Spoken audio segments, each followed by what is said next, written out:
Hi investors, and welcome to another 180 Markets Weekly Wrap. And today we're going to talk about what was really a concerningly strange week on the markets. That's right. But before we get to that, like, subscribe to our channel, and we promise we are going to bring you content you will find nowhere else on the internet. And with that, as I said, quite a confusing week this last week. There was certainly weakness in the market overall, and also the return of expectations of inflation. And specifically for us here in Australia, we have to understand that right now it is record temperatures as far as heat in the northern hemisphere. I believe, according to the meteorology reports, it's the warmest first 4 months of a year in 175 years. And this is driving up natural gas prices despite large inventories. But the biggest issue is certainly this inflation that seems to potentially be reemerging. And at the same time, of course, there's a lot of political confusion up north as well, especially in the US, where as we are filming right now, Donald Trump was convicted about an hour ago. So all those are certainly concerning signs. At the same time, the biotech sector has become especially strong. And there are a lot of companies, especially when they report positive findings in early stages, that are really rallying globally. And this is a bright side because it shows that there is money on the sidelines. Investors are taking stock-specific action, and it's certainly something worthy of focusing our attention. But now to talk about placements, what went on in the market specifically this week, I'll turn it over to Sean. Thanks, Greg. We're alive and well here after a fantastic night last night. I'm all pumped up, but I think we're here to talk about the markets, and that's what we'll talk about. The week started feeling good. We were in the white. We were great, but during the week, things changed. The market went to the black, and it wasn't great, and we got really concerned, and there have been quite a few down nights on the ASX. At the moment, it's feeling tight, dark, and we are not sure where we are going. There are still a few movers, and we'll talk about the movers and the placements, and let's go look on the screen. All right, we're going to start on the 180 Markets platform with LMG, Latrobe Magnesium. So they raised $12 million at 4.5 cents a share this week.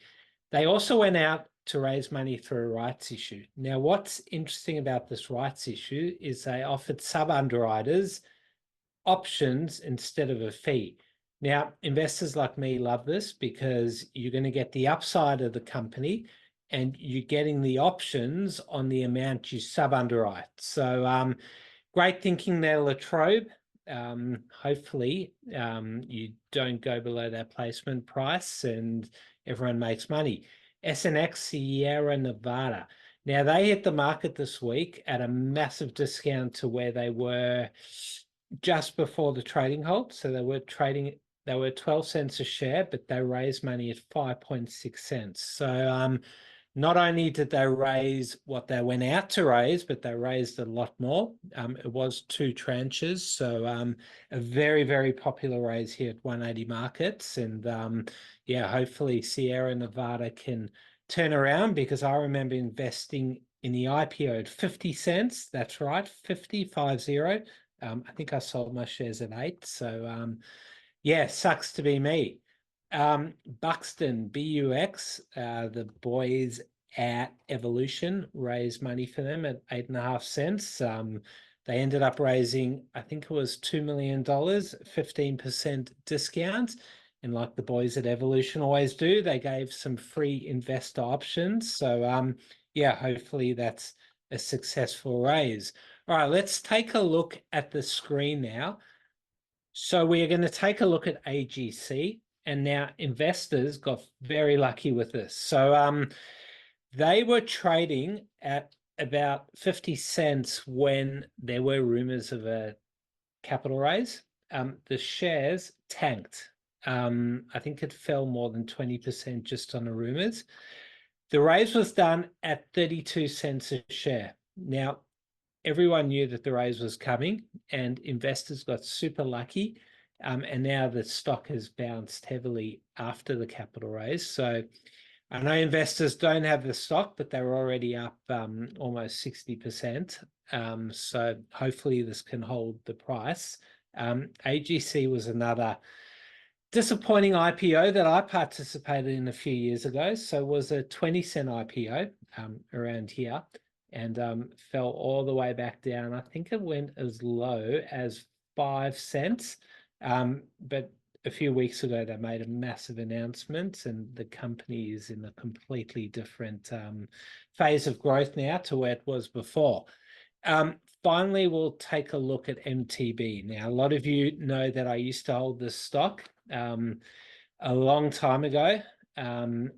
Unfortunately, this chart has just been going down and down. So me old mate Nigel, hope you're all right. I know you're not happy with the price you're raising at, but I know you've got grand plans for this company and you really believe in it. So Nigel, if you are watching this, good luck.